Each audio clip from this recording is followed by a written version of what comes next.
દાહોદના સુથારવાસા ગામ જાણે યુદ્ધના મેદાનમાં ફેરવાયું હોય તેવા દ્રશ્યો સામે આવ્યા છે।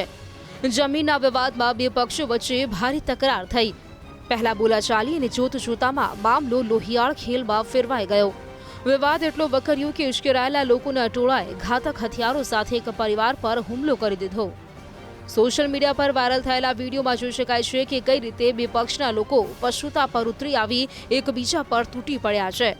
ગામના આગેવાનને બોલાવ્યા વગર બારોબાર એકલા જમીનનો ભાગ કેમ પાડો છો તેમ કહીને ટોળાએ હુમલો કર્યો હતો, જેમાં યુવાનો અને મહિલાઓને લાકડીઓ વડે બેરહેમીથી માર મારવામાં આવ્યો। એટલું જ નહીં, એક વ્યક્તિ પર ધારિયા વડે પણ જીવલેણ હુમલો કરવામાં આવ્યો।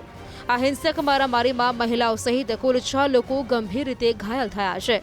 ઘટનાની જાણ થતાં જ પોલીસ કાફલો અને 108 એમ્બ્યુલન્સ તાત્કાલિક ઘટના સ્થળે દોડી આવી હતી। લોહીલુહાણ થયેલા તમામ ઘાયલોને સારવાર માટે હોસ્પિટલ ખસેડવામાં આવ્યા છે, જ્યારે પોલીસે આ સમગ્ર મામલે ગુનો નોંધીને વધુ તપાસના ચક્રો ગતિમાન કર્યા છે। QR કોડ સ્કેન કરો અને ડાઉનલોડ કરો ન્યૂઝ 18 એપ। મેળવો ગુજરાત અને દેશ દુનિયાની પળે પળની અપડેટ્સ।